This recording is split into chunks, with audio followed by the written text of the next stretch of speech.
हाँ तब भोज, तब लागते यहाँ पढ़ाई। हाँ एक बेर खाली नाम ले, तब ना लिखेबो करते तो मिलते मिलते।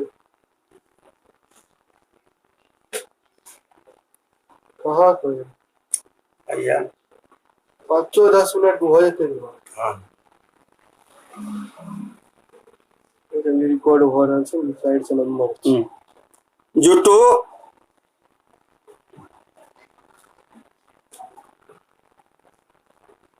बलराम के भैंस तने फिर चल पहला चल गेला।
जुटू ने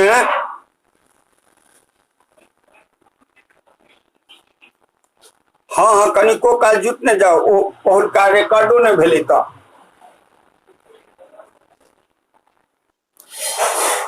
ई तो जे शुरू केने छी एकरा तो कह लिया।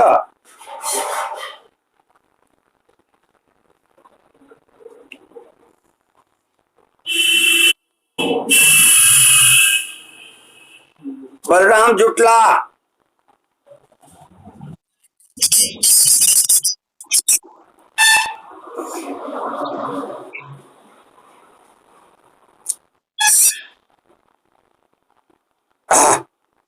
हाँ चलो ठीक है।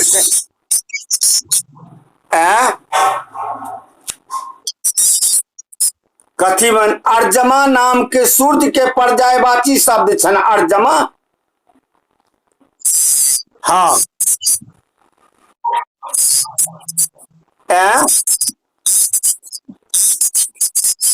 आप वत्स एक देवता छथिन जे छाती में जिनकर निवास छन और जे छे फिर जे छे से मतलब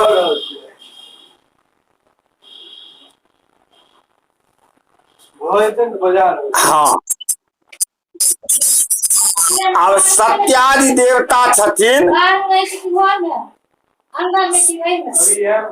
भुजा में सत्यादि देवता छथिन जना हाथ में मतलब सत्यादि देवता भेलखिन सत्य वृष अंतरिक्ष अनिल और पूखा।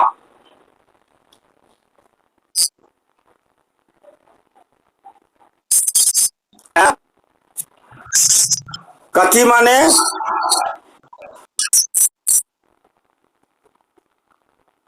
विष का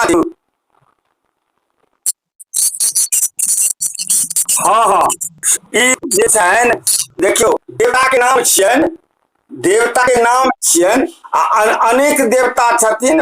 ओही दिन नहीं कहलौं जे वास्तु पुरुष के तो वास्तु पुरुष के एकटा जे छै से बड़का बलवान आदमी रहे ओहिमे देवता सब जे पकड़ लेखिन से जे अंग जे देवता पकड़लखिन हुनकर ओहिमे स्थान भेलनि तो वह भेले अंतरिक्ष अनिल और पूखा।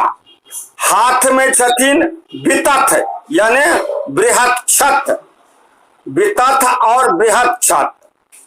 पेट में विवस्वान उरु उरु माने जंघा उरु जानू जंघे उरु में यम जानू में गंधर्व और जंघा में भृंगराज। फिर जमाद्य परिगृहिता है एते दक्षिण पार्श्वे स्थान्वेक्षेबं।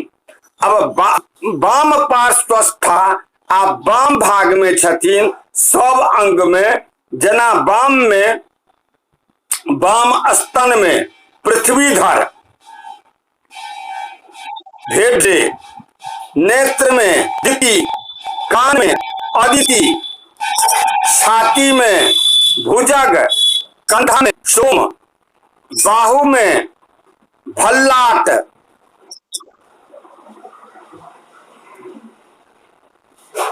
मुख्य अहि, अहि माने सर्प, रोग और पापक्षमा, बामा हाथ में रुद्र और राजयक्षमा, बगल में पार्श्व जकरा कहै छियै ओकरा बगली में शोख और असुर राक्षस, असुर माने राक्षस, उरु में वरुण, जानू में कुसुम नंदन दंत और जंघा में सुग्रीव तथा कुल्हा में दैवारिक स्थित है। इसी तरह लिंग में शक्र, शक्र माने इंद्र और जयंत, जयंत इंद्र के बेटा छथिन जयंत। हृदय में ब्रह्मा और पांव में पिता हैं। इस तरह 81 पद में नगर, ग्राम, गृह आदि के संबंध में वास्तु पुरुष के अंगों का विभाग करना चाहिए। यह 81 पद का यह चक्र बनता है और इस 81 पद का यह जो चक्र बनता है यह वृत्ताकार होता है। वृत्ताकार वही गोलाकार हुआ और वृत्त में एक खड़ी रेखा ऊपर से नीचे, एक पड़ी रेखा इस बगल से उस बगल, यानी पूरब हो गया, ऊपर वाला भाग पूरब, नीचे वाला भाग पश्चिम, बायां साइड वाला उत्तर और दाहिना साइड वाला दक्षिण। इस प्रकार जो है और उसको उसमें जितने भी देवता हैं सबका स्थापन किया जाता है। यही 81 पद वाला नराकार जो है वास्तु चक्र है, इसी में सब रहते हैं।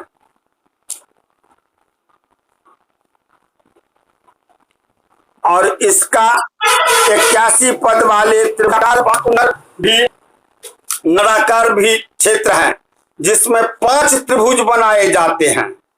उसके प्रथम भाग में दोनों कोनों को छोड़कर पूर्व दिशा के भुजा के 8 भाग करें, 8 भाग किया जाता है और वरुण का स्थापन किया जाता है। फिर प्रथम भाग के शेष पदों में शिखिका आदि देवताओं का स्थापन किया जाता है। इसी तरह द्वितीय भाग में भी पूर्वोक्त शिखी आदि देवताओं का स्थापन कर तथा इस भाग के तीनों कोनों पर भी प्रथम कोण स्थित देवताओं का स्थापन कर शेष पदों में वास्तु कोष्ठ स्थित शेष देवताओं का स्थापन किया जाता है। तृतीय भाग में तीनों दिशाओं में 4-4 पद बनाकर उसमें प्रदक्षिण क्रम से अर्जमा, सवित्र, सविता, विवस्वान, इंद्र, मित्र, जय, हर, राजयक्ष्मा, भूमिधर, आप और आपवत्स का स्थापन किया जाता है। चतुर्थ मध्य भाग में 5 पदों में ब्रह्मा का स्थापन किया जाता है। इस तरह त्रिभुज क्षेत्र में 81 पद के वास्तु नर का स्थापन हो जाएगा। इसके बाद आगे आपको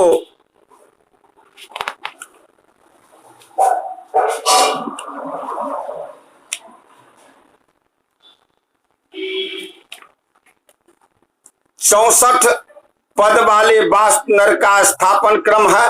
वृत्तानि चत्वारि समानि कृत्वा वास्तु चतुः खष्टि पदस्य सम्यक अधस्तदर्चेत सूर्य वेदेर विभज्यते वृत्त चतुष्टयं च शिक्षादयश्चैक पदे निविष्टाः पदद्वये चार्जम कादयश्च अपायश्च चतुष्पदश्चात्र पितामह स्यात्।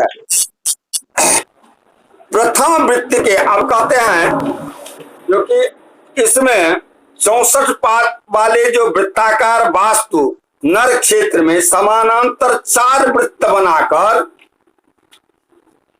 प्रथम वृत्त के 32, द्वितीय 16 और 12, चतुर्थ के 4 भाग बनाने के बाद प्रथम वृत्त में शिखी आदि 32 देवता का एक पदीय, द्वितीय वृत्त में अर्जमा आदि 8 देवता द्विपदीय और तृतीय वृत्त में आप आदि 4 देवता त्रिपदीय और चतुर्थ वृत्त में ब्रह्मा चतुष्पदीय स्थापन करना चाहिए। अब देखिए, अब ये मर्म स्थान हम आप लोगों को लिखाए भी हैं, लिखाए है ना मर्म स्थान। तो मर्म विभाग का प्रदर्शन करने के लिए कहते हैं, संपाता वंशानां मध्यानि समानि जानि च पदानां मर्माणि तानि विन्ध्यन्न तानि परिपीडयेत् प्राज्ञः।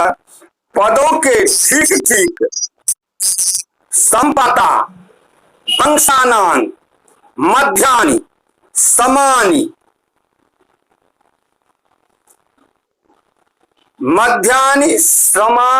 जानि च पदानां सर्वाणि तानि विन्द्यान्न तानि परिपीडयेत् प्राज्ञः।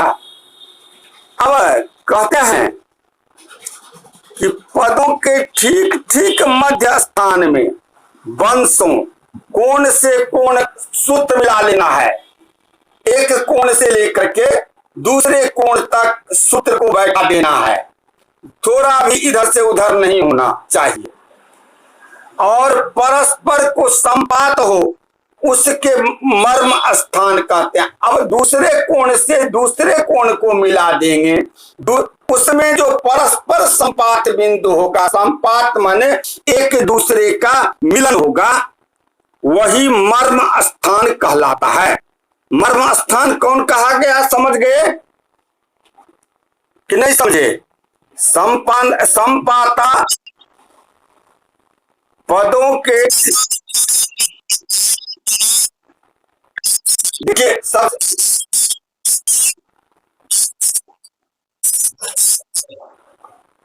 एक कोण से दूसरे कोण तक सूत्र बैठाइए और पुनः एक दूसरे कोण से सूत्र बैठाइए।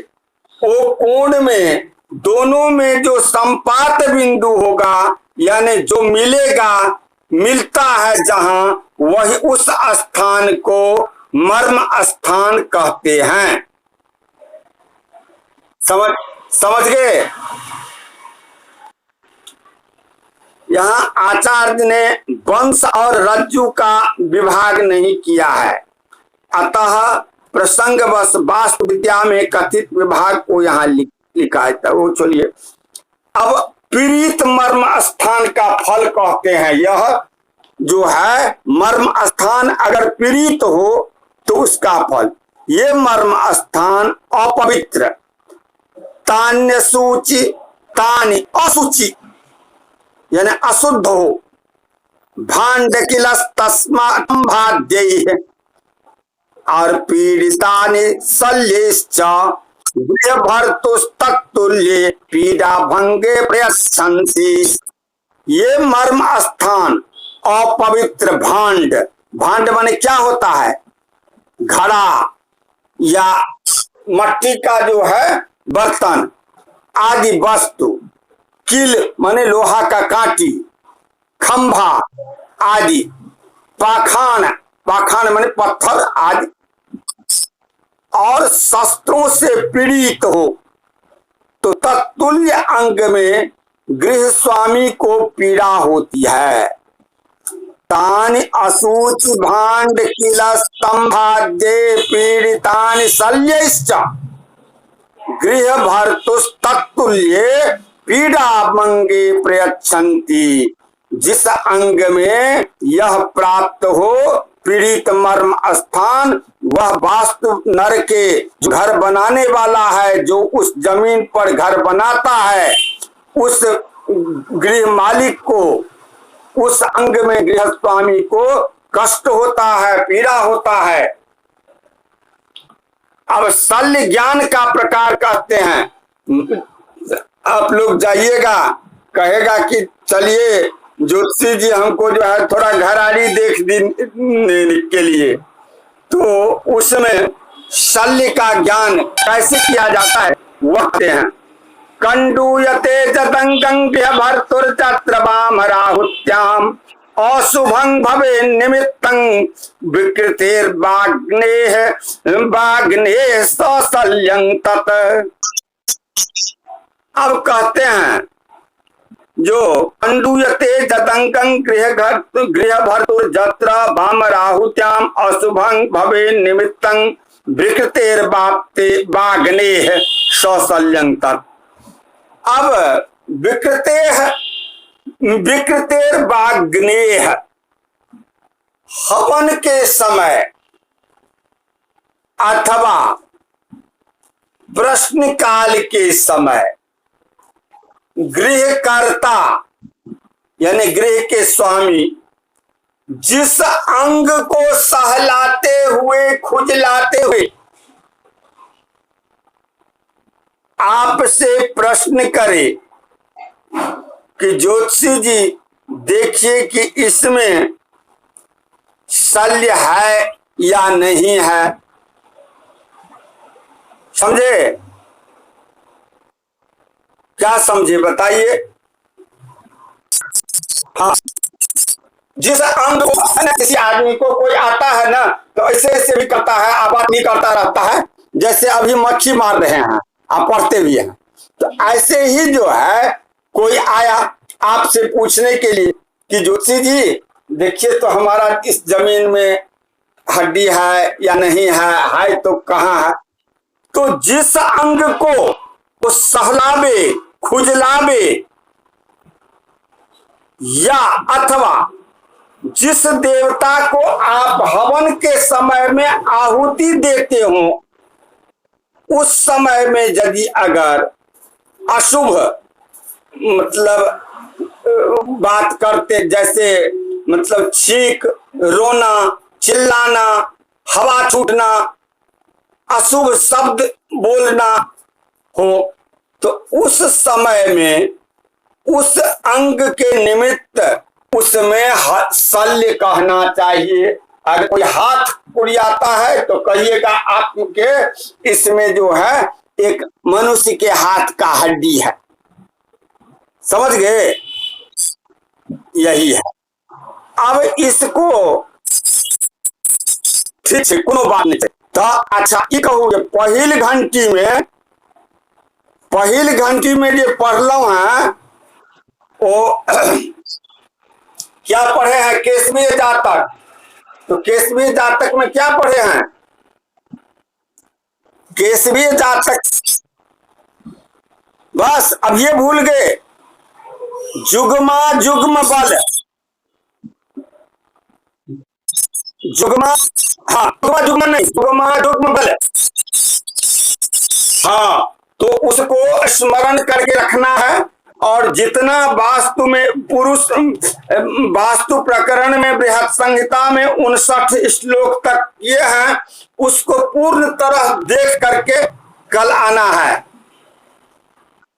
हाँ ठीक है। जय बलराम चल गया।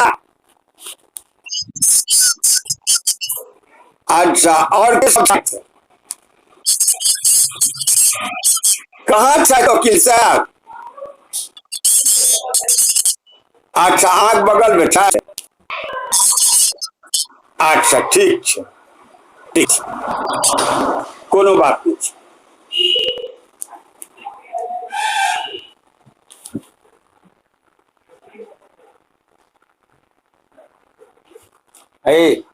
आप बजे तो हाँ बजे भी तो हमने आवे बंद करते।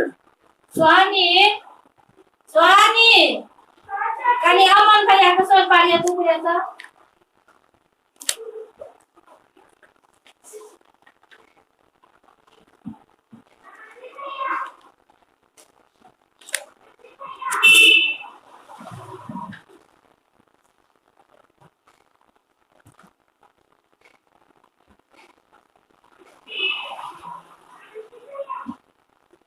आई घर में छे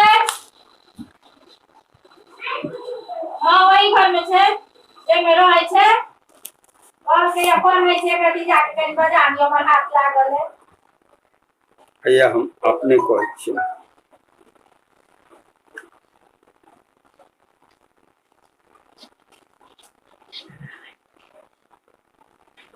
आओ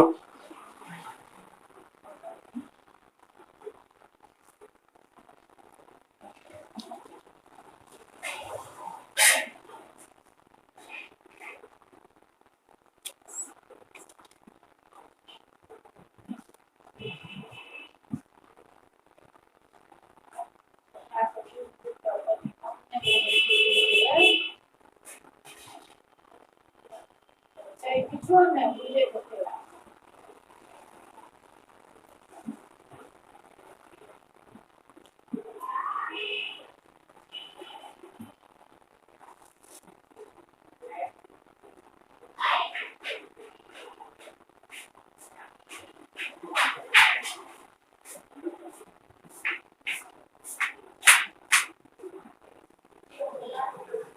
ओकरा हम दाबि देलियै जहन समाप्त भेलै तऽ नहीं दबेलिए